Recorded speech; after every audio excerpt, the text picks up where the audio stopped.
말씀은 신약성경 로마서 12장 1절 2절 말씀입니다.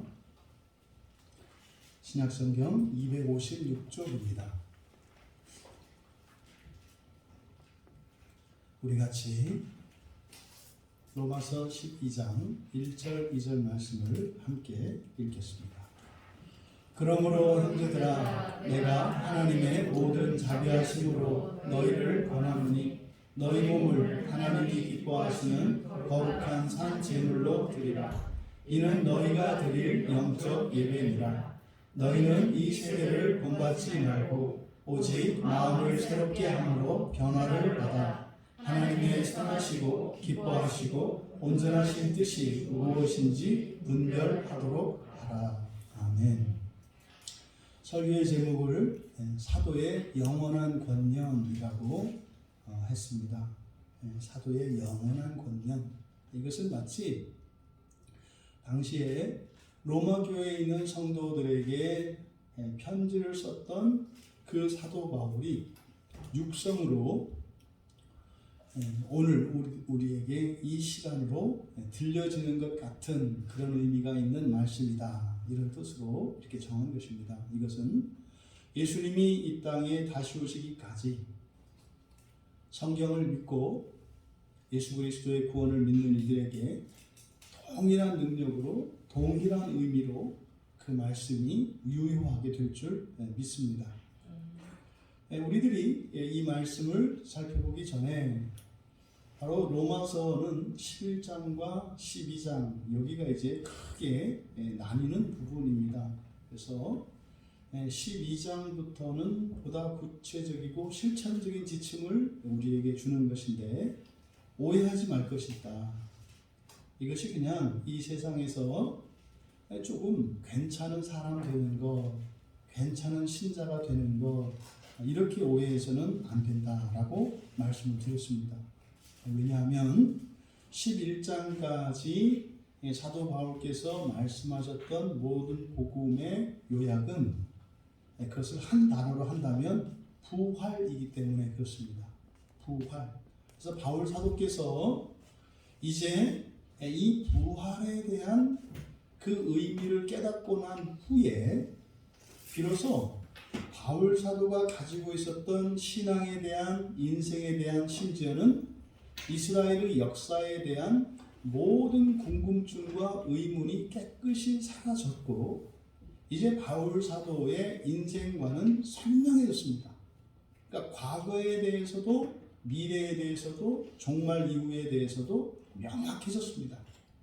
그리고 나서 이제 구체적인 그 하나님 나라를 향하여 나아가는 길을 제시하려고 합니다. 그런데 그 말씀을 하기 전에 바로 1절과 2절을 통해서 11장까지의 내용을 요약하고 이제 앞으로 주실 구체적인 지침이 오해되지 않도록 하시려고 하는 목적으로 주신 말씀이 1절과 2절입니다. 1절에 그러므로 형제들아, 내가 하나님의 모든 자비하심으로 너희를 권하노니 너희 몸을 하나님이 기뻐하시는 거룩한 산 제물로 드리라. 이는 너희가 드릴 영적 예배니라. 이 말씀의 의미가 많이 오해되고 있습니다. 여기서 여러분 눈에 띄는 단어가 뭡니까? 지금 12장 1절에서 바울 사도께서 우리에게 주시고자 하시는 말씀이 무엇이라고 생각을 하십니까? 보통은 여기에 눈에 띄는 것이 뭐냐면 산제물로 드리라는 말입니다. 이게 우리들에게 맞습니다. 뭔가 헌신을 해야 되고 하나님께서 우리에게 뭔가 요구를 하시는 것 같고 정말 온전한 구원을 얻기 위해서는 우리가 무엇인가를 해야 될 것 같습니다. 그래서 이런 말이 눈에 딱 들어옵니다. 이거에 대해서는 이론을 제기할 사람이 없어요. 그래서 이제 그럼 어떻게 드려야 할 것인가? 이것이 무엇인가에 우리는 관심을 갖습니다. 그런데 정작 문제는 우리는 드릴 준비가 되어 있지 않아요. 이걸 아무리 풀어서 이야기해봤자 사실은 드릴 게 없어요. 근데 실상은 뭐예요? 드릴 것도 없고 드릴 수도 없고 드릴 마음도 없는데 성경만 그렇게 얘기해요. 그러니까 이제 이게 이제 괴로워지는 겁니다. 우리가 예수를 믿고 구원을 얻었을 때 여러분들에게 직접적으로, 가장 직접적으로, 그리고 피부에 실감될 수 있는 구원의 효과가 무엇이냐면 자유입니다. 잘할 수 있는 자유, 잘못할 수 있는 자유. 이 자유가 먼저 주어져야 합니다. 예? 예배를 드릴 수 있는 자유, 예배를 드리지 않을 수 있는 자유. 이 자유가 먼저 그리스도를 믿는 이들에게 주어져야 돼요. 자유를 가지고 살아야 내가 누구인지를 알 수가 있습니다. 자유가 없는 사람은 아무리 사람들 보기에 거룩해 보이고 신실해 보이고 위대해 보인다 할지라도 그것이 정녕 나의 자유로부터 말미암은 것이 아니라면 결국 그것은 어떤 조건과 환경 하에서만 그렇게 되는 것이기 때문에 그것이 무너지면 그때 나타나는 자신의 마음가짐과 삶의 태도, 이런 생활 방식에 깜짝 놀랄 수밖에 없습니다. 저도 이제 목사가 되고 나서, 그리고 우리 광야교회를 개척하고 우리 교인들에게 가장 먼저 주고자 하는 것이 바로 자유입니다. 잘할 수 있는 자유, 잘못할 수 있는 자유. 근데 이것이 어떻게 보면 굉장히 위험할 수도 있습니다. 왜냐하면 통제되지 않는 자유는 방종이 되어서 옆에 있는 지체들에게 고통을 가하고 큰 위험이 될 수도 있기 때문입니다. 그러함에도 불구하고 우리가 자유를 먼저 추구해야 되는 것은 그것이 첫 출발점이기 때문입니다. 그 출발점. 지금 11장까지 바울 사도께서 말씀하셨던 핵심이 이것이에요. 여러분들은 무엇을 하셔도 괜찮습니다. 오늘 이후로 예배를 안 드리셔도 괜찮습니다. 아니면 여러분들이 정말 목숨을 걸고 여러분의 모든 즐거움을 버리고 예배를 지켜내셔도 괜찮습니다. 어떻게 하느냐보다 더욱 중요한 것은 정말로 그것이 여러분들이 원하는 것이냐. 정말로 그것이 여러분들이 원하는 것이냐. 만약에 예배를 드리는 것이 내가 원하는 건지 원하지 않는 것인지 모르겠다면 차라리 예배를 드리지 마시다가 내가 정말로 원하는 게 예배구나, 이것을 깨닫고 돌아오기를 오히려 권합니다. 근데 그런 일은 절대로 안 일어납니다. 바라기는 그렇게 바라지만 예배를 드리면서 그것이 나의 자유로 나의 기쁨으로 이루어지는 것이구나 하는 것을 깨달아야지, 그것을 떠나서 그것이 자유인지를 깨닫는 일은 없습니다. 이제 마음이 그렇다 이거죠. 지금 여기서 한 절 한 절 살펴보면 하나님의 모든 자비하심으로, 그러므로 형제들아 내가 하나님의 모든 자비하심으로 너희를 권한다. 근데 여기서 지금 바울 사도께서 권면을 하는데 그 권면의 이유가 하나님의 모든 자비하심이라고 말씀을 합니다. 하나님의 모든 자비하심. 이것을 여러분들이 그냥 피상적으로 의미 없이 그냥 지나가시면 안 됩니다. 그 마음을, 그 말의 의미를 꼼꼼히 살피셔야 되는 거예요. 신문을 볼 때와 연애 편지를 볼 때 다르잖아요. 신문을 볼 때는 제목만 보고 대충 넘겨보면 됩니다만 연애 편지를 그렇게 봤다가는 그 연애는 무조건 깨집니다.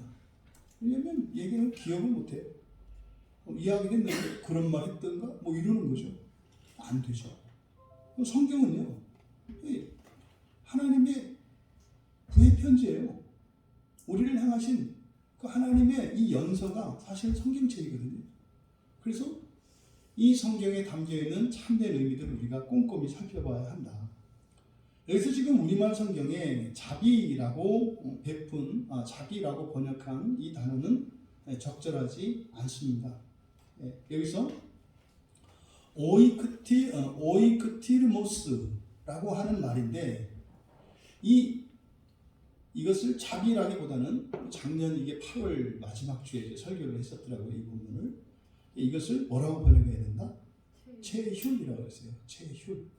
성경에 많이 사용되지 않는 말입니다. 자비는 굉장히 많이 사용되는 말이고, 여기서 이 체휼이라는 말은 성경에 많이 사용되지 않는 말이에요. 뭐 10번도 채 사용되지 않습니다. 이 체휼이라고 하는 것은 무엇이냐면, 하나님이 창조주시고 하나님이 여러분의 아버지시죠. 그죠? 근데 그 하나님은 우리 마음의 중심을 다 아시죠? 하나님은요, 오늘 지금 여러분의 상태를 다 아세요. 그 상태를 아신다는 의미가 이렇게 감시자로 아시는 게 아니에요.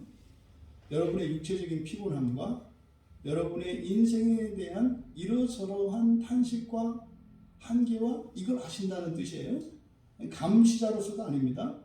그래서 이 체휼은 이 땅을 살아가는 하나님 자녀들에 대한 자녀들에 대해서 가지시는 아버지 하나님의 마음, 이게 체휼이에요. 다 아는 거죠. 그런 거 있지 않습니까? 학창 시절에 무거운 가방을 들고 등교하는 자식의 등을 이렇게 보라봤을 때, 가방이 애보다도 더 커. 근데 뭐 그 가방의 무게를 살짝 들어봤거든요. 근데 이거 뭐 들기도 어려워. 근데 그 아침마다 지고 나가. 그걸 바라보는, 그 자식의 등을 바라보는 부모의 마음은 어때요? 짠하다고요. 저것이 학교 가는데 저렇게 저런 태도로 가면 돼. 이런 게 아니라 그 자녀의 어려움과 그 힘듦과 그 고됨을 아는 거죠. 이게 바로 체휼입니다. 체휼. 그래서 바울 사도께서 고린도후서 1장 3절에서는 하나님을 긍휼의 아버지다 이렇게 번역이 되어 있는데, 그때 긍휼이라고 번역한 단어가 똑같은 단어예요. 그래서 체휼의 아버지. 그래서 이 체휼은 하나님의 특성이에요. 누구에 대한? 이 땅을 살아가는 하나님 자녀들에 대해서 가지는 하나님의 마음의 특성이 바로 이 체휼입니다. 그래서 예수를 믿고 하나님 자녀가 되어가는 이들에게서 일어나는 이런 심성의 변화가 이 체휼이에요. 그래서 그리스도인들도 빌립보서 2장 1절과 골로새서 3장 12절에 보면 아버지의 마음을 닮아가요. 그래서요, 예수를 믿고요, 점점점 신앙이 자라고 그리스도의 구원에 대한 이해가 깊어지고 하나님의 사랑을 알아가게 되면은요, 공감 능력이 커집니다. 목석 같은 사람이 다른 사람의 마음을 공감하기 시작해요. 이것이 바로 체휼입니다. 그러면 이렇게 사람에 대해서 예전 같으면은 이렇게 말도 섞지 않고 거리를 두었을 사람, 그리고 도저히 이해할 수 없었던 그런 사람들의 말과 행동과 그런 태도들을 보고 이제 그 마음을 헤아리게 돼요. 예전에는 이렇게 미워하고 심한 경우 혐오스럽게 생각하던 사람들에 대해서 불쌍히 여기는 마음을 갖게 돼요. 이게 체휼입니다. 이게 체휼. 하지만 이 체휼이라고 하는 것은요, 항상 이런 게 아니에요, 여러분. 이것은 심판 전까지입니다. 무슨 말이냐면 살아있는 동안입니다. 살아있는 동안. 살아있는 동안 가지시는 아버지의 마음이 체휼입니다. 이것을 여러분들이 반드시 기억하셔야 돼요. 그래서 히브리서 10장 28절에 보면은요, 심판 때에는 체휼이 없습니다. 그때는 빈틈이 없습니다. 그래서 우리가 살아있는 동안은 하나님이 한없이 우리의 마음에 공감을 하세요. 그래서 심지어는 불순종하는 가운데에서도 용납하시고 기다려주시고 하는 일들이 일어나요. 근데 이건 언제까지다? 살아있는 동안까지다. 살아있는 동안까지다. 하지만 죽는 순간은 체휼을 기대해서는 안 된다. 안 된다. 이것을 기억하셔야 돼요. 그럼 우리들도 마찬가지입니다. 살고 죽는 것은 무엇이겠습니까? 신앙 안에서입니다. 신앙 안에서. 신앙 안에서 우리는 체휼할 수 있습니다. 여러분, 특히 우리 청년들, 내가 누구하고 사랑에 빠졌어. 이 사람이 있는데 스님이 되려고 했는데 구원하려고 내가 그래가지고 이제 사랑에 빠져서 결혼하기로 했어. 구원받지 못한 이 영혼을 너무 불쌍히 여기는 것을 채울이라고 하지 않아요. 그런 걸 채울이라고 하지 않습니다. 신앙 안에서, 구원 안에서 적용하셔야 되는 거예요. 그래서 그리스도인은 사랑의 사도들이라고 할 수 있어요. 그런데 차별 없이 구별 없이 모든 것을 사랑하는 박애주의자는 아닙니다. 잊으시면 안 돼요. 때로는 당해야 합니다. 죄에 대해서는요, 미워해야 합니다. 사단 마귀에 대해서는요, 목숨을 걸고라도 싸울 응전의 태세를 갖춰야 되는 겁니다. 그래서 여러분들이 분별력을 가셔야 됩니다. 그래서 이 체휼이라고 하는 이 말이 동사형으로도 두 번 로마서 9장 15절에서 쓰였었는데 로마서 9장 15절에서는 이거를 불쌍히 여기다라고 번역을 했어요. 불쌍히 여길 자를 불쌍히 여기신다. 그러니까 성경에 이 체휼하다라고 하는 이 말은 하나님의 성품으로 쓰이고 그리스도인된, 다시 말해서 하나님 자녀들이 배우고 닮아가야 할 것이 체휼인 것을 가르쳐 줍니다. 그렇다면 하나님의 모든 자비하심으로 라고 한 것은 어떤 의미겠습니까? 그러니까 하나님의 자비, 하나님의 체휼이죠. 하나님의 체휼하심으로. 그러니까 바울 사도가 지금 이 글을 쓰는데 어떤 마음이라는 거예요? 자기의 마음이기보다는 먼저 뭡니까? 지금 직접적으로는 로마 교회에 있는 그 교인들을 향한 하나님 아버지의 마음으로 이 편지를 쓴다는 거죠. 그럼 이것은 오늘날 보면 여러분들입니다. 여러분 각자를 향하신 하나님의 그 마음, 그 체휼하시는 그 마음으로 쓰신다는 겁니다. 그럼 또 바꿔 말하면 바울 사도가 하나님의 체휼하시는 마음을 공감했다는 거죠.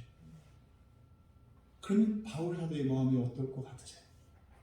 하나님은 저 위에 계셔서 이 땅에 있는 하나님의 자녀들에 대해서 안타까워하시고 애를 끓이시고 간절하신데 하나님은 하나님이시니까 그래도 표시 안 내실 수 있잖아요.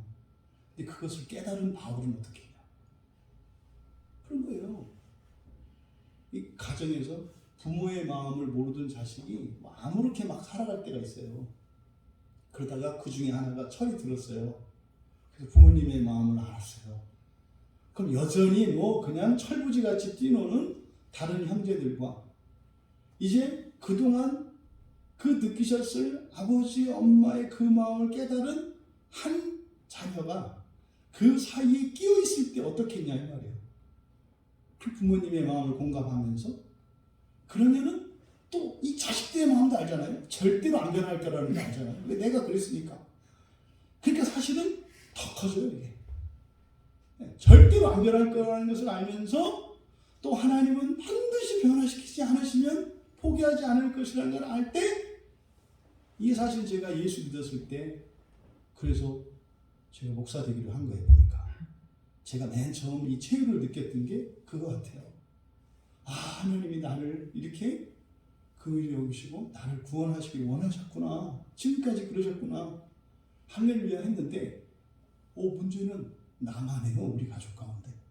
우리 가족을 돌아보니 여기는 절대로 안 되는 거거든요.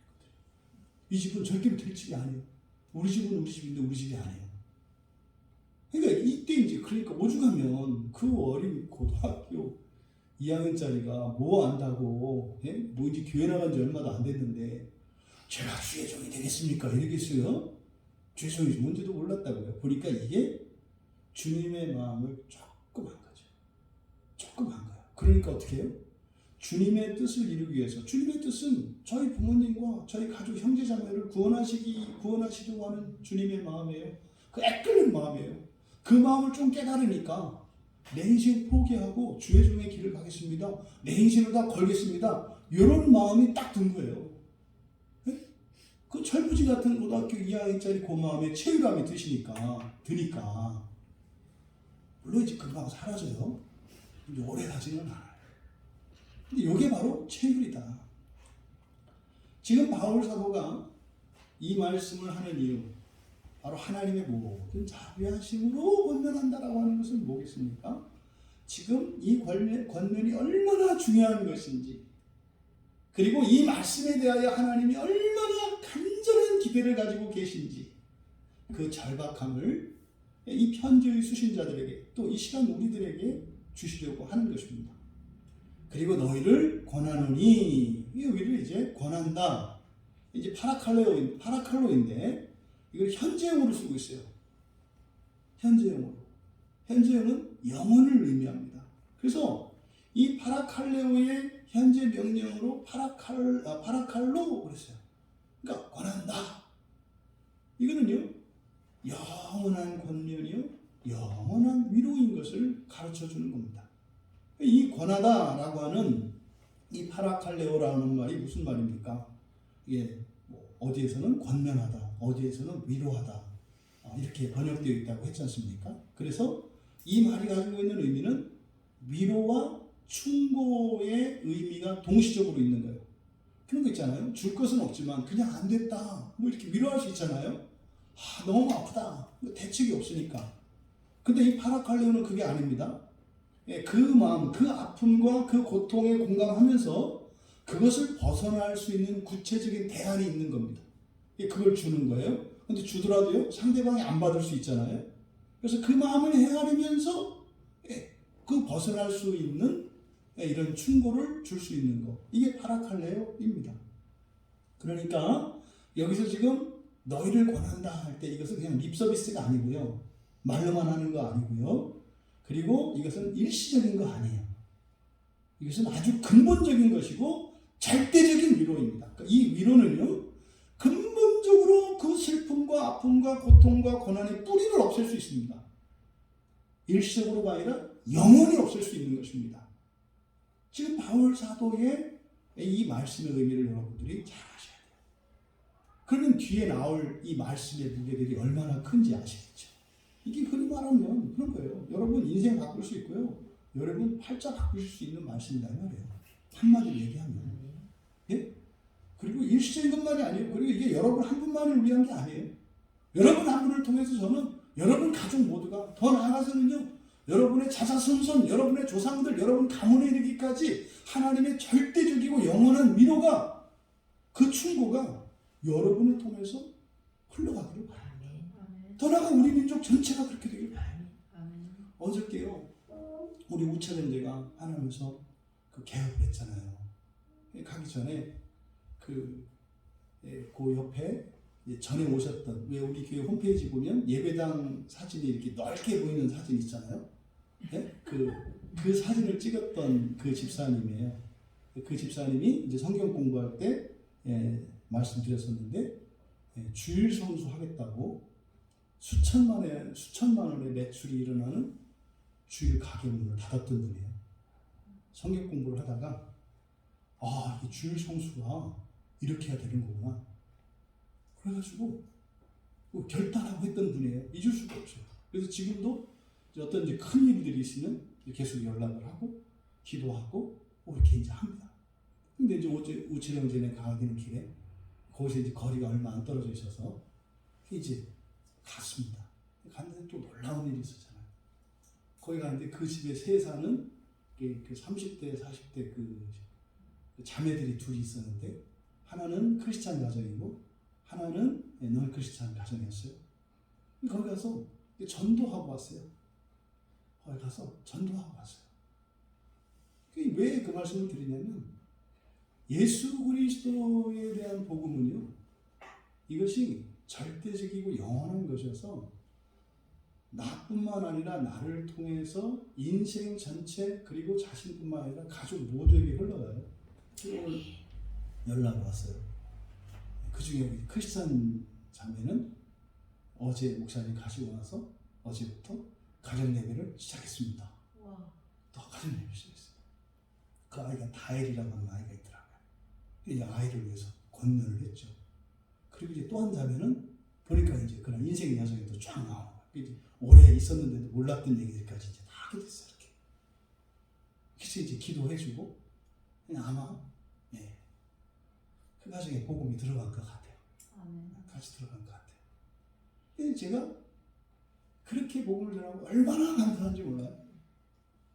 그럼 그 두 자매를 통해서요, 그 자녀들뿐만 아니라 부모, 형제, 일가, 친척까지 엄청난 변화가 일어나는 거예요. 그것으로. 그러니까 지금 바울 사도께서 주시는 이 말씀의 위로가 이런 것이다. 권면 이런 것이다.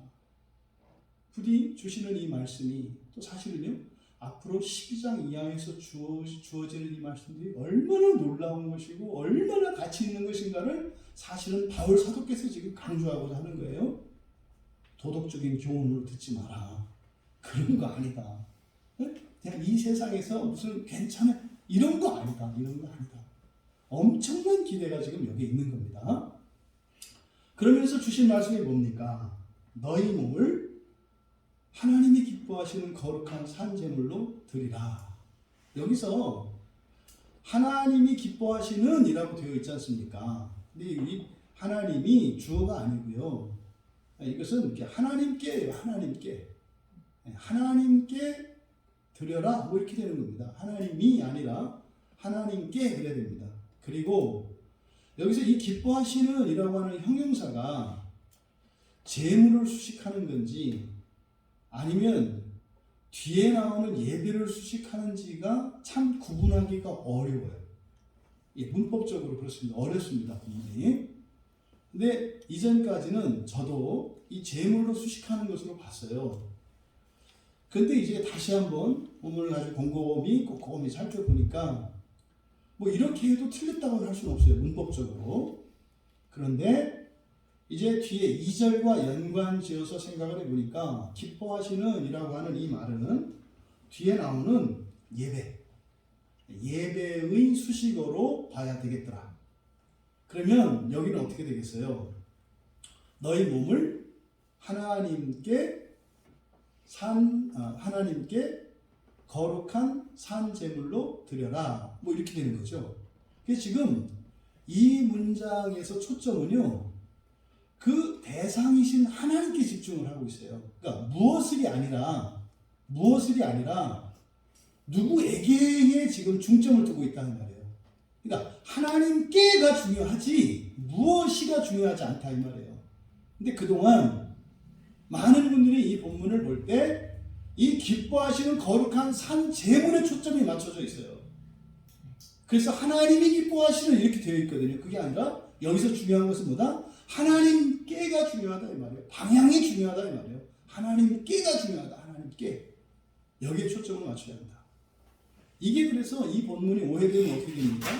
인간의 공로주의와 희생을 강요하는 부작용이 생기는 거예요. 집사님, 그렇게 가지고 하나님이 기뻐하시겠어? 집사님, 그게 거룩해? 그게 살아있어? 이렇게 가면요, 우리 민족 자체가 이 심성이 워낙 착해서 그렇죠. 이렇게 되는 거죠. 이게 부작용이라고요. 그런 의미가 아니라 초점은 어디다? 하나님께가 중요하다 이 말이에요. 여러분은 이 시간 누구께 예배를 하세요? 하나님께요. 그럼 여러분 이따가 이제 예배 마치고 집에 돌아가실 때 누구에게로 가세요? 여러분들이 물어보셔야 되는 거예요. 여러분이 집으로 가시든 교회로 가시든 일터로 가시든 누구께? 하나님께. 이거예요. 그런데 우리들이 한번 생각해 보세요. 교회 오는 날 그 시간만, 심지어 그 시간조차도 딴 데가 있죠. 지금 여기서 말씀하는 초점은 하나님께예요. 하나님께 무엇을 먹든지 마시든지 하나님께 목표 그 대상을 여기서는 대상에 집중하고 있다. 그래서 하나님께 너희 몸을 거룩한 산제물로 드리라 이렇게 되어 있습니다. 여기서 이제 몸, 소마라는 말을 쓰고 있어요. 소마라는 말은 사륵스가 아니에요. 그렇죠? 사륵스라고 하는 것은 죄 있는 몸, 심판받을 몸을 이야기하는 것이고, 이 소마라고 하는 것은 인간의 전인을 주로 의미합니다. 전체. 그러니까 전인이라고 하면 뭐겠습니까? 여기 영혼까지 포함되어 있는 거예요. 우리는 사람을 나눌 때 몸과 영혼 이렇게 나누지 않습니까? 그렇게 이제 필요상 그렇게 나누기는 나눕니다만 사실은 모두가 그냥 사람인 거죠. 그래서 사람을 나타낼 때 이 소마라는 말을 써요. 그래서 여기서 소마는 그냥 몸만을 의미하는 것이 아니라 몸과 또 우리의 마음과 우리의 영혼, 심지어는 몸으로 만들어낸 모든 결과물까지 포함하는 거예요. 모든 것입니다. 심지어는 여러분의 과거와 현재와 미래 모든 것입니다. 심지어는 여러분들이 소유하고 있는 모든 재산, 또 여러분들과 관계를 맺고 있는 모든 것을 의미합니다. 이게 몸입니다. 그 몸을 어떻게? 거룩한 재물, 산 재물, 살아있는 이런 뜻이거든요. 근데 이렇게 보니까 재물을 드리라 이랬으니까 우리가 재물을 드리라 그러면 여러분들이 딱 떠올리는 게 뭡니까? 특히 이 시대의 사람들은 제사예요, 제사. 여기서 재물이라고 변할 땐 이 띠시아라고 하는 것은 피제사를 말하거든요. 그러니까 소나 염소나 양을 말해요. 그러니까 너희 몸을 산 제물로, 그러니까 딱 제사예요. 그래서 제사를 드리는 것처럼 생각을 한다 이 말이에요. 그런데요, 여기서 드리다라고 번역한 단어가요, 파리스테미예요. 파리스테미. 파라와 히스테미가 합쳐진 말이거든요. 파라는 옆에, 가까이, 히스테미는 세우다 이런 뜻이에요. 그러니까 드린다 할 때는 원래 제사를 드릴 때, 제물을 드릴 때는 프로스페로라는 말을 써요. 제물을 드린다 할 때는 프로스페로라는 말을 써요. 프로스, 앞으로, 페로, 나르다, 옮겨가다. 프로스페로라는 말을 써요. 근데 여기는 동사를 프로스페로가 아니라 파리스템이에요. 그러니까요, 옆에 두라는 얘기예요. 그러니까 너희 몸을, 너희의 모든 것을 하나님 옆에, 하나님 가까이에 두라는 거예요. 이건 제사가 아니에요. 이것이 여러분 굉장히 중요한 내용입니다. 몸을 드리라가 아니라 뭐예요? 하나님 옆에 자꾸 달라붙으라 이 말이에요. 에덴 동산에서 아담과 하와가 죄를 졌을 때 어떻게 해요? 떨어지죠. 하나님으로부터 떨어지잖아요. 멀어지잖아요. 근데 어떻게 하라는 거예요? 가까이 가라는 거예요. 여러분들이 누군가에게 잘못을 했잖아요. 멀어지시면 안 돼요. 야단 맞아요. 잘못했거든 어떻게 하셔야 돼요? 애교 부리시면서 방긋방긋 웃으시면서 가까이 가세요. 네? 왜 그러세요? 제가 잘못한 거 알아요. 정말 죽을 죄를 졌어요. 그죠? 나 같은 인간이 없죠? 그냥 포기하고 싶으시죠? 자꾸 같이 가라는 거예요. 그럼 어떻게 돼요? 미워할 수가 없어요. 그러니까 지금 여기서 너희 몸을 거룩한 산제물로 드리라 할 때 하나님한테 바치라는 의미가 아니라 뭐예요?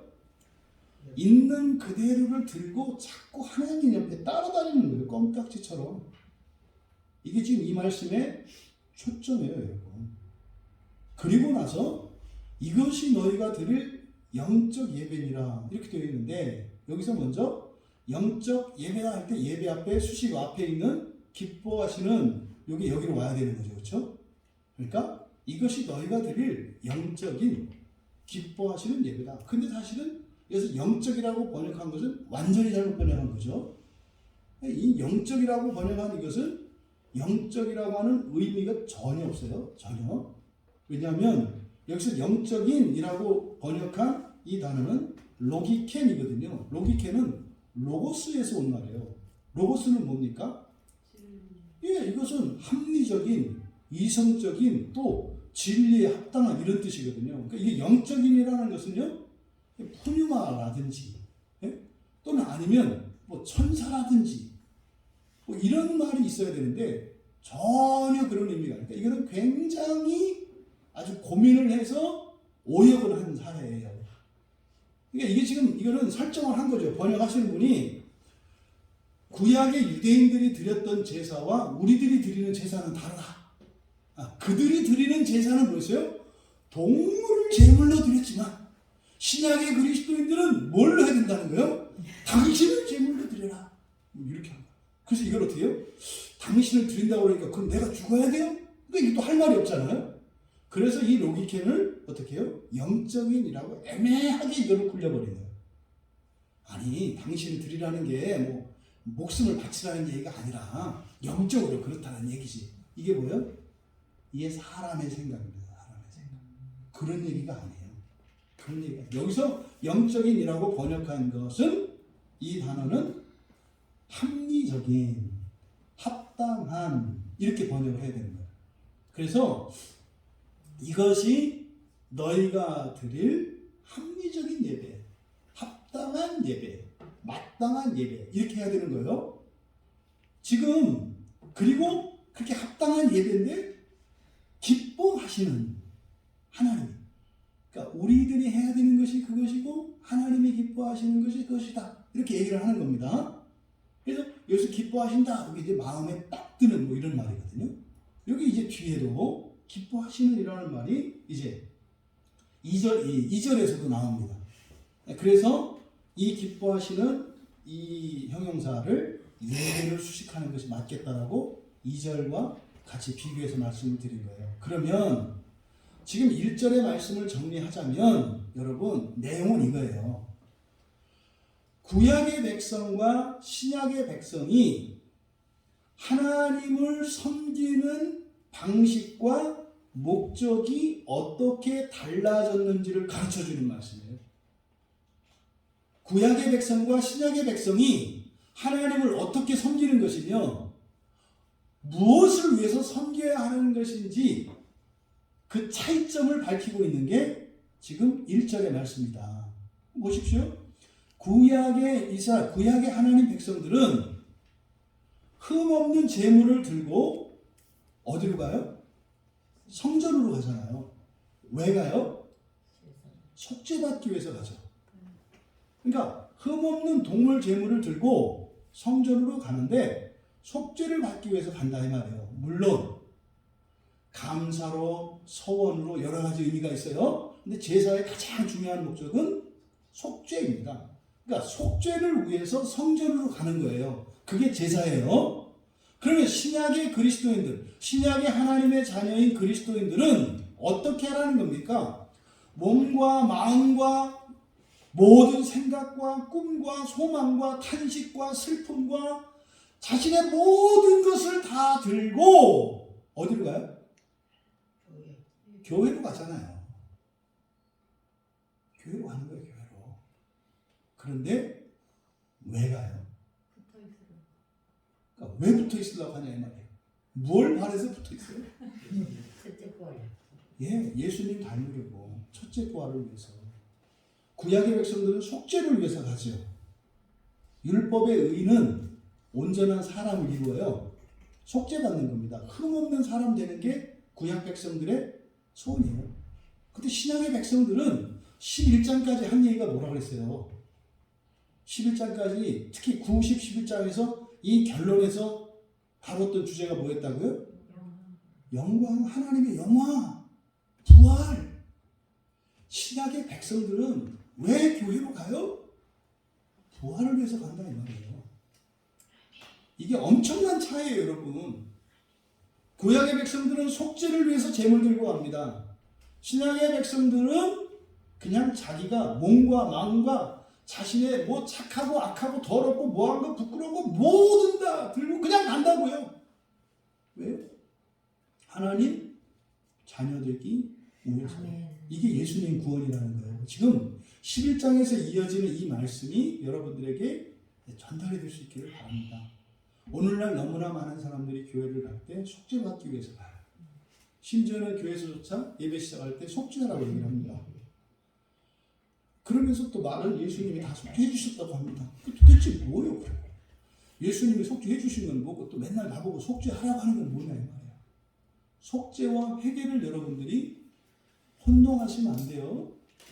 회개는 속죄하는 게 아니에요. 바꾸는 거잖아요. 바꾸는 거. 지금 바로 1장에서 말씀하시고자 하는 내용이 바로 이겁니다. 구약의 백성들이 하나님 앞에 나아가 제사를 드리는 것은 속죄를 받기 위한 것이었고 너희들이 교회에 나와서 예배를 드리는 것은 속죄를 받기 위한 게 아니라 완전한 하나님 자녀가 되기 위한 것이란다. 근데 중요한 것은 뭐예요? 붙어 있으라는 거예요. 하나님께 가까이 가라는 거예요. 뭘 들고 가고 뭘 어떻게 해야 되고 이게 아니라 하나님께 가까이 있으라는 거예요. 구약의 백성들은요 가는 게 중요하지 않아요. 무엇을 들고 가느냐가 중요해요. 온전하지 못한 재물을 가져가면 갈 수가 없어요. 우리들은 이미 예수 그리스도께서 십자가에서 완전한 속죄물이 되어주셨기 때문에 속죄를 위한 재물은 필요가 없어요. 네? 1,000번째 이런 게 필요해요? 안 필요해요? 필요 없는 거예요. 우리가 해야 되는 건 뭐예요? 그냥 하나님께 가까이 가는 거예요. 하나님께 가까이 가는 게 중요해요. 그러니까 마귀가 할 일은 뭐겠어요? 구약의 성도들에게 마귀들이 할 짓은요, 병든 재물을 가져가게 하는 거예요.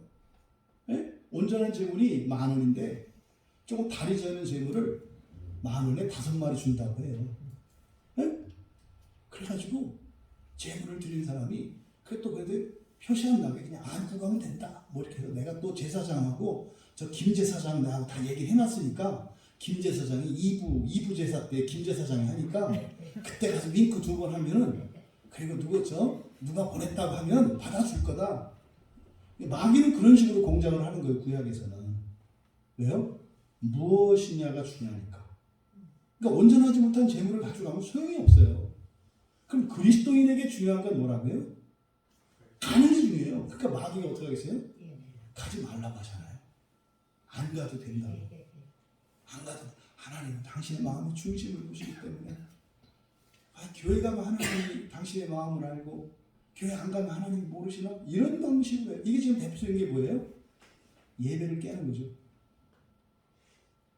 그러니까 너무 명확해요. 그러니까 세상에서 일어나는 일이 무엇 때문이 아니라 이게 영적으로 이 마귀의 시기가 이걸 어떻게 이용하고 있구나. 이걸 아는 거예요. 이게 지금 로마서 12장 1절에 나와 있는 얘기예요.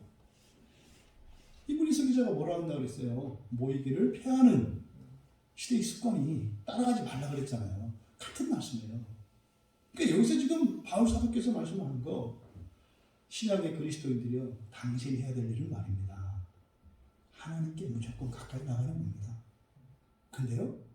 뭐 저 산에도 계시다 어디도 계시다 이런 것이 아니라 이 세상에서 하나님께 가까이 나가는 것은 어디로 가는 거예요? 교회 가는 거예요. 교회 가는 거예요. 이거는 불변의 진리예요. 불변의 진리예요. 교회 가는 것이 하나님께 가까이 가는 거예요. 이 세상에서는.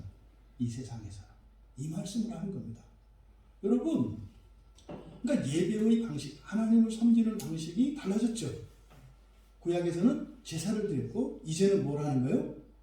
예배를 드리는 거예요. 그러니까 구약은 제사를 드리는 거고 신약에서는 예배를 드리는 거예요. 왜요? 지금 바울 사도 그렇게 말씀하셨잖아요. 이것을 종교개혁자들이 외친 거예요. 그래서 제사를 철폐한 겁니다. 천주교에서 드리는 걸 미사라고 하죠. 미사가 뭐라고 했어요? 제사라는 말의 라틴어예요. 미사가 제사라는 말의 라틴어가 미사예요. 그러니까 중세교회에서 계속해서 제사를 드리니까 그래서 이 종교개혁자들이 성경을 보니까 이제는 제사를 드리는 게 아니라 우리는 예배를 드리는 거네. 그래서 종교개혁자들이 제사를 폐한 거예요. 왜? 성경의 가르침이니까. 근데 지금 보십시오. 지금 천주교 성당에서는 지금도 제사를 드리고 있잖아요. 그건 뭡니까? 예수님 오셨을 당시에 예수님을 핍박을 하던 구약의 종교 지도자들과 다르지 않아요.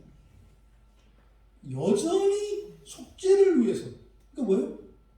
캐톨릭에서는 반드시 고해성사가 해야 되는 거 아시죠? 칠성사가 있단 말이에요. 칠성사의 핵심은 속죄입니다. 속죄. 죽을 때 종부성사 해야 되거든요. 죽기 전에 속죄 안 하면 안 된다는 거예요. 왜요? 제사를 드려요. 제사의 목적이 그러니까 성당에 예배 드리러 가시는 분들은 왜 가는 거예요? 속죄할 필요 없는 속죄를 위해서 가는 거예요. 너무나 마음 아픈 일이죠. 이게 지금 바울 사도께서 로마서 12장 1절에서 말씀하는 거예요. 여러분들은 더 이상 제사 드릴 필요가 없어요. 제사는 그리스도께서 이미 마치셨습니다. 여러분들이 해야 되는 것은 속죄가 아니라 이제 뭐예요? 예배를 통해서 하나님께서 목적하시는 바 뭐예요? 부활이에요. 부활. 여러분들을 신적 존재로 만드시려고 하는 더 이상 사람이 아니라 완전한 하나님의 상품에 참여하는 신성에 참여하는 하나님 자녀 되기 위해서 오라고 하시는 거예요. 여러분이 그거를 뭐 해서 얻을 수 있는 게 아니에요. 하나님이 하시는 거예요. 근데 하나님이 어떻게 해요? 공간을, 장소를 구별하신다 이 말이에요. 이랬을 때 또 이제 딱 떠오르는 게 우리 교회는 지금 진주에 있는 우리 박민숙 성도님, 연화도에 있는 박남희 집사님이 그때 이제 그럼 나는 또 어떻게 하란 말인가 이럴 수 있죠. 근데 시간과 공간이라고 하는 이것은 제약과 제한이 있어요. 그렇죠? 또 우리 이종태 성도님 지금 집에서 뭐 몸을 운신할 수 없으니까 집에 계시잖아요. 이런 경우는요, 정말로 성령께서 우리를 하나의 띠로 묶으시죠. 교회 안에 있습니다. 네, 교회 안에 있어요. 이런 경우에는. 근데 뭐요? 멀쩡히 두 다리 멀쩡하고 바로 교회 옆에서 사는데 안 나오는 경우, 이때 컴퓨터를 켠다. 그건 아니에요. 그건 아니에요. 또 지금 또 뭐 현행법상 뭐 인원을 통제하고 이렇게 하니까 어쩔 수 없는 경우, 이런 거는 어쩔 수 없죠. 근데 그것도 아니에요? 그렇지 않아요? 아니 교회에서 20%를 허락을 했는데 왜 20%가 안 나오냐 말이에요. 그럼 예를 들어서 1000명이 들어갈 수 있는 교회에 200명이 예배를 드릴 수 있는데 그 교회에 뭐 150명이 들었어요. 하여튼 나머지 교인들 중에서 50명은 아닌 거예요. 그렇게 누군지를 모르니까 다 아니라고 생각해요. 근데 어떻게 아파트에서 잘리면 아무도 아닌 게 아닌 거죠. 그죠? 그럼 다 예배를 드리는 거예요. 네? 교회에서 200명 이렇게 드리기로 했는데 정원이 차서 이제 교회에서 안내를 하는 거죠. 성도 여러분 죄송합니다. 정원이 너무 차서. 그러면 어떻게 돼요? 나머지 사람들도 다 그럼 예배를 드리는 거죠. 근데 문제는 50명이 빠지면 하여튼 나머지 중에 그렇게 안 들어가는 사람이 있어. 그래서 여러분 교회는 굉장히 중요합니다. 우리나라에 그 100주년 기념계획 이재철 목사님이 뭐 코로나가 종교개혁의 대표다 그래가지고 하여튼 난리가 쳤었어요. 근데 그분이 이제 그 말을 한 것은 일본의 우찌무라 간조라고 하는 그 유명한 아주 경건하고 존경받을 만한 그 목사님이고 신학자세요. 그분 영향을 받아서 교회 건물 없어도 된다는 거예요. 교회 건물 없어도 된다. 그래서 가정에서 모이면 된다. 그러니까 이렇게 하면 된다. 그렇게 하면서 이제 그 목사님이 그 100주년 기념회 이렇게 하시면서 건물 짓지를 않았어요. 그래서 그 주변에 그 마포 합정동 그쪽대로 예배 초소가 많아요. 그래서 사실은 그 임대 비용이면은 건물을 짓고도 남았어요.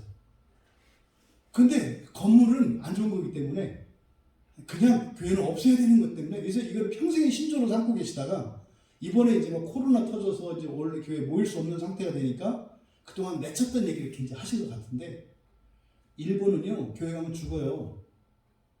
일본은 그랬어요. 지금도 쉽지 않습니다. 옛날에는 교회 가면 죽어요. 그러니까 적발되면 죽어요. 그래서 일본 사람들은 예수를 어떻게 믿었냐면요.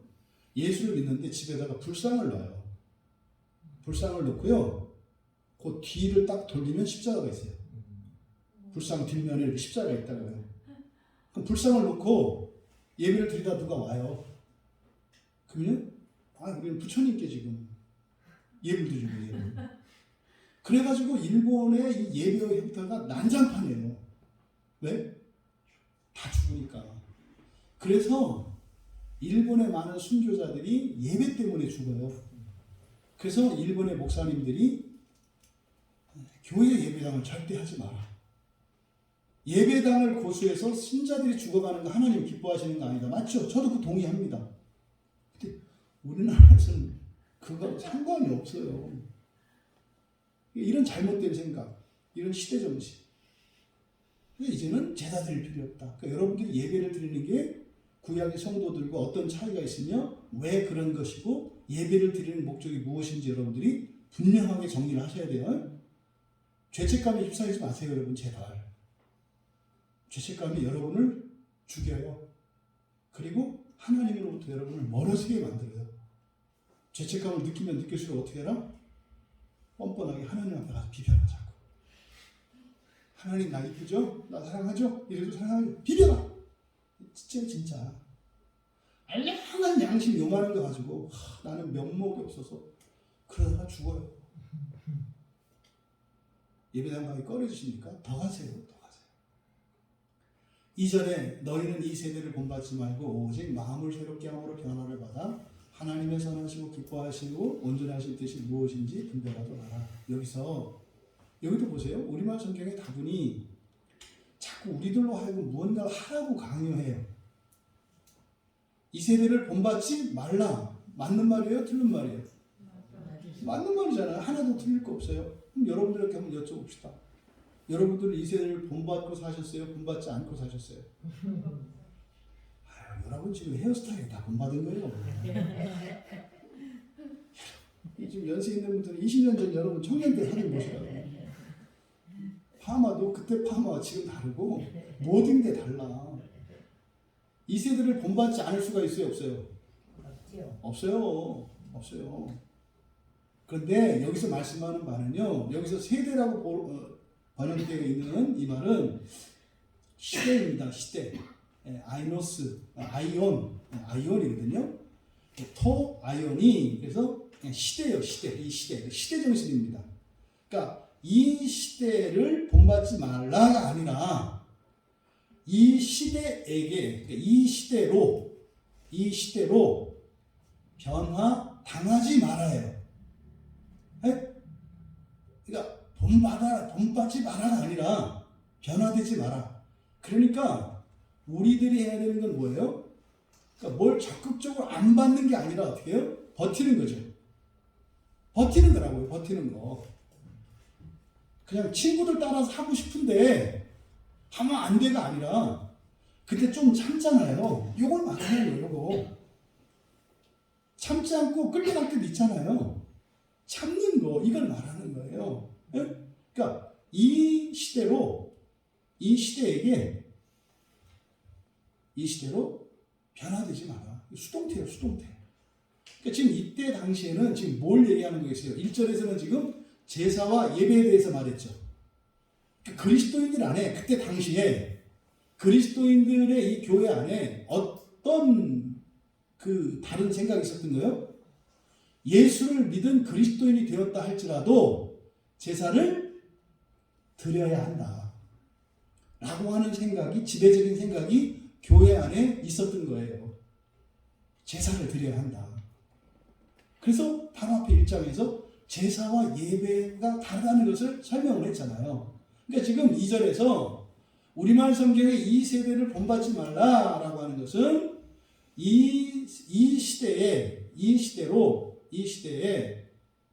시대로 변화되지 마라라고 하는, 직역을 하면 그런 뜻이고, 내용상으로는 뭐다? 자꾸 예배와 제사를 혼용하려고 하는 그때 당시의 시대적 분위기에 겁먹지 말라는 거예요. 안 해도 된다. 여러분들이 자꾸 죄책감을 갖고 정죄하고 내가 죄인이요 이렇게 해야 될 것 같은 그런 분위기가 있는데 그거 안 해도 된다. 왜? 다 아니까. 당신이 암만 그래도 그것보다 훨씬 더 많은 죄가 있어요. 그거 하지 마라. 다 안다. 안 해도 된다. 근데요, 자꾸 양심이 송사해요. 빈대도 낯짝이 있지.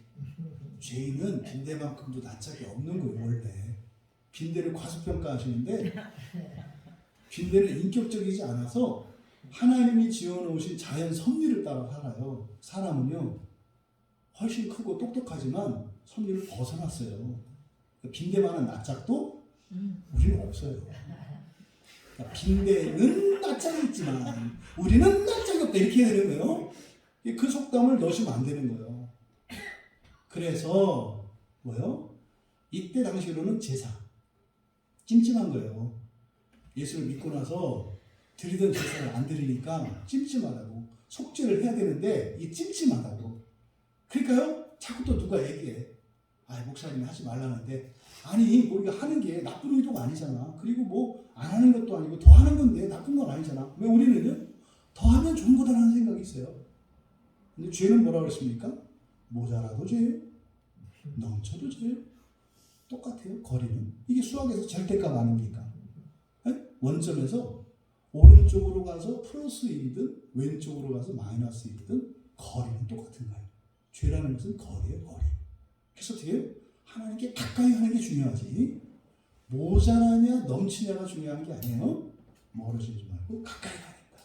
그러니까 지금 오늘날 우리들의 삶의 정황으로는 그런 겁니다. 자꾸 정죄감 갖고 이렇게 속죄하려고 하고 나는 뭐가 있고 이래서 뭐 이렇게 죄를 토설하고 그거 할 수 있죠.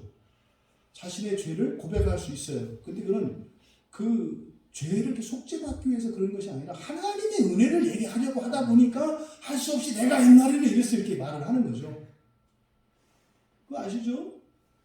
자기만 혼자 알고 있던 이런 비밀을 딱 얘기하는 순간 카타르시스가 옵니다. 마치 정직해진 것 같은 느낌이 든다고요. 그래서 어떻게 해요? 여기 지금 넘어가면 어떤 교회가 하나 있다고 그랬잖아요. 아주 큰 교회, 우리나라에서 굉장히 유명한 여자 목사님이 하는 교회. 그 교회 가면 매주, 지금은 이제 코로나 때문에 못 모이니까 이제 그 일이 좀 없어도 다행이다. 깜짝 놀랐어요. 거기 가면은요, 맨날 이 초중고생들이 하는 얘기가요. 나는 엄마를 죽이고 싶었어요. 이런 얘기를 해요. 그럼 옆에 있는 사람들이요, 와, 은혜롭다. 왜? 정직하니까. 그러니까 나중에는요, 그러니까 정상적인 사람들은 거의 못 앉아 있어요. 왜요? 바리새인 같으니라고. 외식하는 자. 속으로는 그 생각하면서 자기는 안 하는 척해. 여러분, 부모를 죽이고 싶은 생각하는 사람은 드물어요. 네, 나는 그랬어요. 그런 사람 끼리끼리 모이니까 마치 그것을 면류관인 양 그런 거 하지 마라. 그런 거 하지 말고 어떻게 해라? 거룩함을 추구해라. 예? 우리에게 못난 것, 없는 것, 못된 것, 죄된 것 이거 자꾸 내려고 하지 마시고 지금 하나님이 나를 새롭게 해시려는 그것 이 본성을 갖고 이것을 거룩하게 되는 일에 마음을 쏟으라 이 말이에요. 하나님이 요즘에는 저의 이 부분을 새롭게 하시려고 하는 것 같아요. 예전에는 내가 그걸 몰랐는데 생각이 달라졌어요. 이건 죄를 얘기하는 게 아니죠. 하나님이 하시는 일을 얘기하는 거죠. 이게 나눔을 보면 이게 이제 안다고요. 그냥 폭로하는 게 다야. 그게 아니라 하나님이 하시는 일을 하는 거죠. 이것이 이 시대에 변화되지 말라는 거예요. 여러분, 우리나라도 이 유교문화권의 유교적 가치관을 가지고 있었기 때문에 굉장히 정제하고 자책하는 게 많아요. 특히 여성들은 더 심해요. 다 자기 잘못이에요. 애들이 잘못돼도 자기 잘못이고 남편이 뭐라고 해도 자기 잘못이고 교회에서 무슨 일이 있어도 자기 잘못이고 다 자기 잘못이에요. 그러면서 속에서 이게 끌어오죠. 그래 이제 어딘가에 이게 터져 나가면 상관이 없는데 이게 안 나가면 이제 몸에 병을 일으키고 이렇게 되는 거죠. 여러분 이런 것을 잘하는 것이라고 생각하지 마세요. 이게 지금 우리들에게 적용해야 되는 지점이에요. 서두에 말씀드렸잖아요. 자유로우시라고. 뻔뻔하라는 게 아니에요. 자유로우시라고. 부끄러워도 자유로우시라고. 주님 앞에 나아가시라고. 그래서 오늘날 우리 기독교인들이 그러니까 뭐 예배 안 가면 뭐 죽을 것처럼 어떤 형제들 보면 특히 장로교인들 중에 그런 사람들이 많아요. 정죄를 많이 하죠. 그렇게 안 하면 죽을 것처럼. 그 대표적인 게 우리 집도 우리 가족도 피해자라니까요. 가정예배 가지고 우리 가족을 제가 잡았어요. 가정예배 가지고 드리다 말고 너희들은 가정예배 드릴 자격이 없어. 그래가지고 성경책 덮고 막 하나님의 진리로 막 그러니까 되게 가족들이 바짝 얼어가지고 가정예배 하면은 막 이렇게 해야 되고 아이고 제가 변화 당했던 거죠. 그렇게 하지 마시라. 그렇게 하지 마시라. 그리고 오직 마음을 새롭게 함으로 변화를 받아. 오직 마음을 새롭게 함으로 변화를 받아. 여기도 변화하라가 아니죠? 받으니까 수동태죠? 변화되라는 거예요. 변화되라는 거. 그런데 여기서 마음을 새롭게 함으로 라고 번역되어 있는데 이때 마음이 누스예요. 누스. 이게 굉장히 중요한 단어라고 했어요. 그렇죠? 이거를 보통 예전에는 저도 정신, 또는 지성 이렇게 번역을 했었는데 이걸 이제 뭐라고 번역을 해야 된다? 영성이라고 번역을 해야 된다. 아, 저 대단한 청년이죠. 네, 누스를 영성이라고 번역을 해야 돼요. 영성. 그러니까 너희는 어떻게 무엇을 새롭게 한다고요? 영성이라고 하는 것의 가장 중요한 개념은 뭡니까? 하나님과 통하는 거예요. 하나님과 통하는 것. 그래서 성경을 보았을 때 하나님의 말씀을 알아들어. 이게 영성이에요. 또 살면서 생활을 할 때 내가 어떤 행동을 했는데 그때 하나님의 감정을 느껴. 이게 영성이에요. 또 이렇게 길 가다가 정말 너무나 더럽고 그렇게 막 악한 냄새가 나는데 역한 냄새가 나는데 피를 철철철 흘리고 있고 사람들이 피해가고 있어. 가기 싫어. 솔직히. 네? 가기 싫어. 그리고 나도 지금 빨리 뭔가를 해야 되는 일이 있어. 그런데요, 가는 거. 왜? 주님이라면 그렇게 하실 것 같으니까.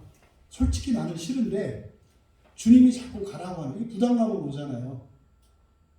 이게 뭐예요? 주님의 마음을 알고 자기의 생각과 자기 행동을 바꾸는 거예요. 이게 영성이에요. 그러니까 영성의 핵심은 하나님의 지성과 하나님의 감성과 하나님의 의지를 알고 느끼고 그것을 실천하고자 하는 거. 이게 영성의 핵심이에요. 그러니까 지금 여기서 마음을 새롭게 해라. 이거 뭡니까? 그냥 마음 편히 먹어. 긍정적인 마음을 가져. 이런 게 아니에요. 뭡니까? 하나님의 마음이죠. 굳이 마음을 이야기한다면. 하나님의 마음으로 바뀌어 가라는 거죠. 이게 지금 여기서 마음을 새롭게 하라고 하는 이 마음이 그런 의미다.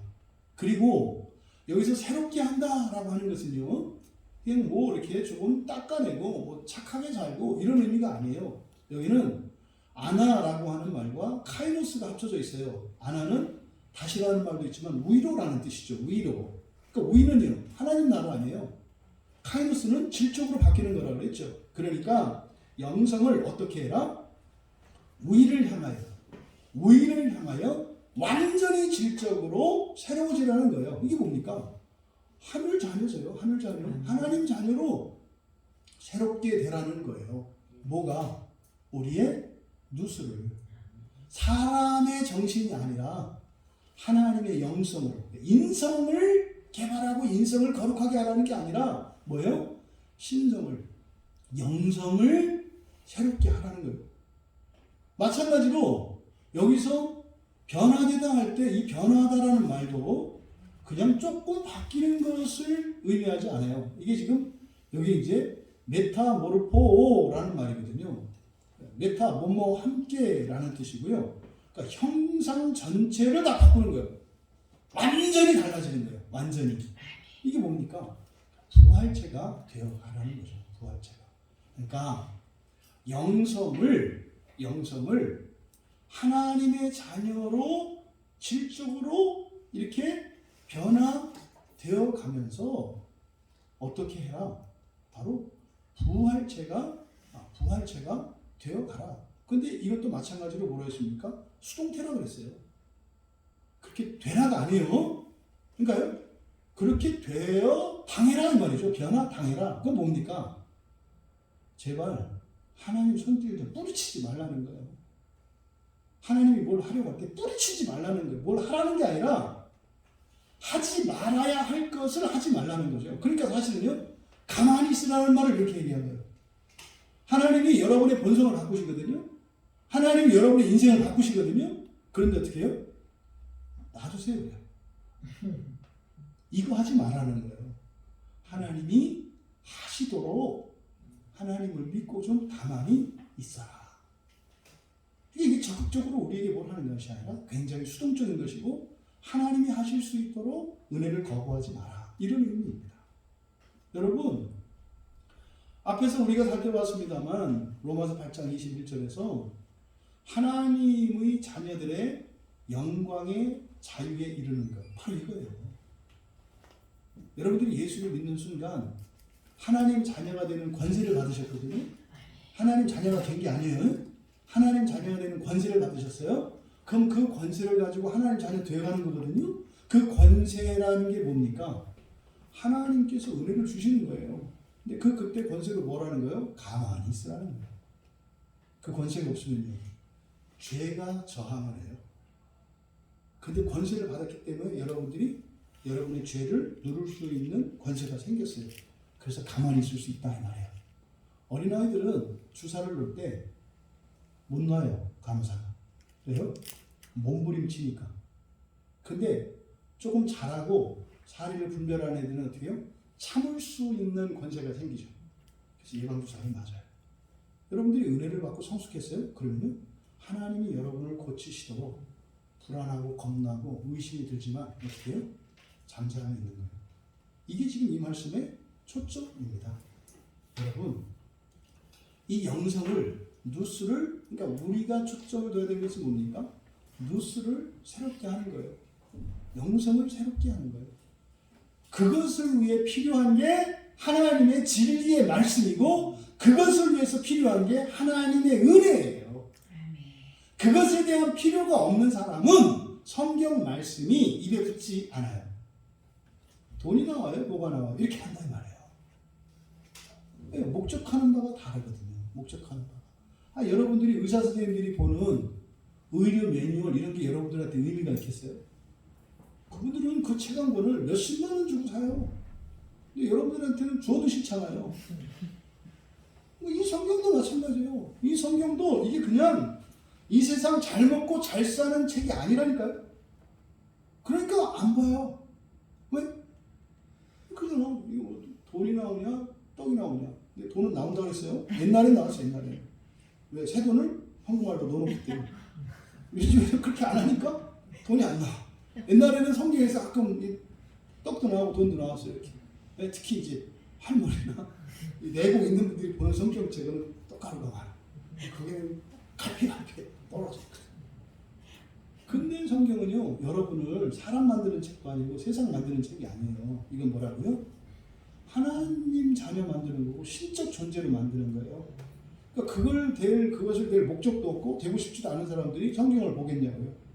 그러니까 여러분들이 내가 그동안 그렇게 성경 보는 일이 힘들었던 것은 내가 진짜 하나님 자녀가 되는 것을 원하지 않았구나. 내가 성경을 싫어한 게 아니고 성경이 어려워서도 아니고 두꺼워서도 아니고 맨날 만만하게 성경 얘기하면 맨날 내 얘기 갖고 트집 잡잖아요. 레위 때문에 있다 말았다 뭐 이런 얘기 하는데 그럼 왜 건너뛰는 듯이. 그게 아니라 뭐요? 목적이 달라요. 목적이 달라요. 여러분들 잊지 마십시오. 성경을 여러분들이 읽고 설교를 들으면 어떤 일이 일어나요? 계속적으로 부활이 일어나요. 이미 일어난 부활이 있고 이루어질 부활이 있고 진행되고 있는 부활이 있거든요. 이게 누스를, 영성을 새롭게 하는 거거든요. 그게 하나님의 말씀을 읽고 설교 듣고 이러면 나오신 가장 중요한 목적이에요. 하나님 앞에 나오는 가장 중요한 목적이 바로 마음을 새롭게 하는 거예요. 누스를 새롭게 하는 거예요. 누스를. 그래서요, 누가복음 20장 36절에 그렇게 부활하는 성도들은 어떤 사람이라고요? 천사와 동등이다. 불멸한다 그랬어요. 우리말 성경에는 누가복음 20장 36절에 그들은 다시 죽을 수도 없다 이렇게 번역이 되어 있어요. 그러니까 이거는 사실은 원래적인 의미에서는 안 나타나요. 다시 죽을 수도 없나니가 아니라 뭐요? 불멸이에요. 불멸. 그들은 불멸하나니 이렇게 되어 있어요. 불멸. 죽어도 안 죽어요. 불멸. 그리고요, 천사와 동등이요. 질적으로 같다는 거예요. 부활의 자녀요, 하나님의 자녀다 이렇게 되어 있어요. 그것을 위해서 예수님이 오셨고 그것을 위해서 예수를 믿는 거예요. 이게 지금 제가 진짜 이 연사 외치고 싶은 게 이거예요. 여러분들이 예수를 믿는 목적이 뭐세요? 예수님이 여러분에게 주신 약속, 가장 중요한 약속이 뭐세요? 여러분, 부활이에요. 완전한 하나님 자녀 되는 거예요. 신적 존재가 되는 거예요. 여러분, 인생에 대한 완전 패자부활전이 있어요. 그게 예수님 다시 오실 때 재림하는 날이에요. 그때 여러분들은요, 그냥 한 마을, 한 가정, 한 도시가 아니라 하늘에 떠있는 한 별을 통치하실 거예요. 네. 그날이 와요, 여러분, 진짜로. 여러분들이 창세기 1장에 빛이 있으라 하니까 빛이 있었고 창조했잖아요. 그 일을 여러분이 하실 거예요. 이게 기독교인에게 주시는 예수님의 구원의 참 목적이라니까요. 이럴 때 자꾸 찬물에 고춧가루 뿌리지 마세요. 나는 욕심이 없어도 그런 거 싫으니까 지금 10억만 주세요. 이런 얘기 제발 좀 하지 마요. 그거 아니에요. 또 뭐지 우리 청년들은 나 그거 싫으니까 어쨌든 한국 대박만 나게 해주세요. 조회수 1억 뷰. 생각만 해도 가슴이 떨리지 않겠어? 했더니 목사님 뷰가 막 올라가요. 1000만, 2000만, 1억이에요. 이런 거 하지 마. 얼마든지 소원을 품어라. 중요한 것은 우선순위를 바로 정해라. 네? 로마서 8장 17절에서 그렇게 얘기하잖아요. 자녀이면 또한 상속자, 곧 하나님의 상속자요. 여러분, 이 세상에서도 부자의 상속자가 되려고 하는데 하나님의 상속자는 어떤 거겠냐고요? 그렇죠. 예? 이성적으로 생각해보세요. 논리적으로 하나님의 상속자면 하나님으로부터 받을 게 어떤 거겠냐 이 말이에요. 예? 이게 온갖 어린이 동화에서도 소공녀, 소공자 이런 데서 그냥 알지도 못하는 먼 친척이 부자였는데 일찍 콕 죽어가지고 재산 물려받는 이런 얘기가 나오잖아요. 예? 신데렐라 이런 게 왜 나와요? 하나님의 상속자라는데요. 어느 정도로? 그리스도와 함께 한 상속자라고.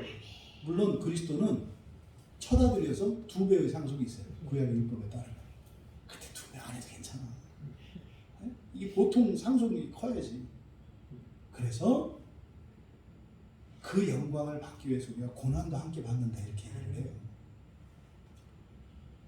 다음에 하나님의 선하시고 기뻐하시고 온전하신 뜻이 무엇인지 분별하도록 해라. 사실 이게 위하여예요. 위하여. 이것을 위하여 변화되어라. 누스를 변화시켜봐라. 이렇게 되는 거예요. 그럼 여기서 하나님의 선하시고 기뻐하시고 온전하신 뜻 뭐겠어요? 한마디로 하면 부활이죠. 이 부활이에요. 이걸 뭐예요? 예정이라고 하고요. 창세전에 사람에 대하여 세워놓으신 구원의 계획, 이거를 예정이라고 해요. 그게 뭐예요? 천사들이 여러분의 말을 듣는 거예요. 여러분들이 천사를 부리는 거예요. 이것을 선하시고 기뻐하시고 온전하신 뜻이라고 얘기한 거예요. 근데 여러분 이게 믿어지세요? 아멘. 너무 아멘 하시니까 너무 안 믿어져. 이게 근데 믿는 거 알아요, 선생님이? 믿는 거 알아요. 여러분 믿는 거 알아요. 근데 이게 잘 믿어져요, 안 믿어져요? 원래는 잘 안 믿어지는 거예요. 그렇잖아요. 여러분이 경험해보지 않으셨어요? 지금 성경에 예수님이 우리더러 신이라고 했대. 안 믿어요? 성경 보여줘도 안 믿어요. 성경 보여줘도 안 믿어요. 성경에 있는데도. 그러니까 이런 말은 믿어지는 게 아니에요. 그래서 지금 여기서 분별하도록 해라 이렇게 이게 지금 번역이 잘못된 거예요. 분별하도록 이게 지금 분별하다라고 번역된 단어가 도키마조예요. 도키마조 뭔지 아시죠? 시험하다. 시험하는 거예요. 시험해서 그것이 옳은지 그른지 하는 거예요. 여러분들 음식을 할 때 도키마조는 뭐겠어요? 간보다. 이게 도키마조예요.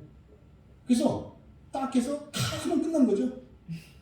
그래서 먹는 목적이 뭐예요? 음식이 됐는가 안 됐는가. 그래서 이 도키마조는 시험하는 목적이 참으로 그것이 되었는가 안 되었는가. 그래서 이거를 입증하다, 증명하다라고도 번역을 하는 거예요. 도키마조가. 그래서 여기서는 분별한다 그러면 구별하는 의미가 돼요. 그래서 분별한다 하면 안 되고 입증하다 이렇게 번역을 하는 게 좋아요. 그러니까 하나님의 선하시고 기뻐하시고 온전하신 뜻이 무엇인지 너희가 입증하기 위하여. 이게 뭡니까? 세상 사람들은 안 믿어요. 안 믿어요. 사람이 하나님 자녀가 된다는 거 안 믿어요. 하나님 자녀가 되는 게 신적 존재가 된다는 거 안 믿어요. 천사들이 하나님 자녀들의 말을 듣고 하나님 자녀들은 일하는 게 아니라 통치하는 존재고 일은 천사가 하는 거고 그날이 올 거라는 것을 안 믿어요. 안 믿어요. 심지어는 사실은 세상은 물론 안 믿겠지만 여기서 초점은 교회 아니에요. 구약의 이스라엘 백성들이 믿지 않았어요. 예수님 당시에 종교 지도자들이 믿지 않았어요. 2000년이 된 교회의 역사 속에서 믿지 않아요. 근데 이거는 제가 하는 말이 아니라 성경에 써 있는 말이라고요. 그래서 바울 사도가 어떻게 해요? 증명하래요. 증명하래요. 그러니까 우리가 변화되는 목적이 그렇게 해야 변화되는 우리가 부활하는 게 아니에요. 부활은 하나님이 시켜주실 거예요. 예수님이 시켜주실 거예요. 어떻게? 여러분들이 그 소망을 갖고 믿음을 버리지 않고요. 살면 지금처럼 이렇게 사시면 돼요. 그러면 주님이 오셔서 애썼다. 기다리느라고 힘들었지? 답답했지? 내가 더 빨리 오지 못해서 미안하다. 나 더 빨리 오고 싶었어. 그리고 그날 완성시키실 거예요. 그러니까 이렇게 영성을 변화시키는 것이 부활을 위한 공로가 아니라는 것을 말하는 거예요. 우리가 그렇게 하는 목적이보다 입증하기 위해서 뭐고 하나님 말씀이 참이라는 것을 입증하기 위해서. 지난주 그 나눔에서 여러분 들으셨던 분들, 청년들 못 들었을 수 있어요. 지난주는 굉장히, 그러니까 이번 주는 굉장히 은혜로운 주예요. 우리 교회적으로. 왜? 신천지한테 인정을 받은 교회가 됐어요. 신천지가 오지 말라고 했대. 우리 교회는 오지 말라고 했대. 이 신천지가 뭐 지금 막 전도하는 신천지가 있는데 그 신천지가 우리 교인 중에 한 분을 보고 그 교회 있어요. 신천지 오지 말라고 해요. 저는 이 얘기 다음에 예수님 만나서 할 거예요. 예수님 우리 신천지가 난리치고 사람들이 막 교회 앞에다 신천지 오지 마세요 제발 부탁해요 이렇게 할 때 우리 교회 교인 중에 하나는요 신천지가요 오지 말라고 했대요. 그 교회 있으라고 했대요. 이게 잘한다. 난 분명히 이거는 죽어도 안 지어볼 것 같아요. 예수님 앞에 꼭 할 것 같아요. 너무너무 기분이 좋았어요. 신천지가 오지 말라고. 그런 교회. 이게 뭐예요? 이게 증명한 거예요. 이게 증명한 거예요. 이단이다 참단이다 이게 중요한 게 아니에요. 참으로 하나님이 구원하시고자 하는 그 뜻이 증명이 되면 이단도 입을 다물는 거예요. 아 참으로 그러하구나. 그래서 우리가 신앙생활 열심히 하고 하는 것을 열심히 하세요 이게 아니에요. 모자라지도 말고 넘치지도 말고 분수가 다제 말이에요. 그럼 하나님이 우리를 변화시키시거든요. 그럼 그걸 통해서 내가 알아요. 먼저 인간이 바뀌었네 이렇게 알아요. 그리고 어떻게 해요? 주변에서 알아요. 이게 뭐예요? 이게 바로 도키마조예요. 증명하도록.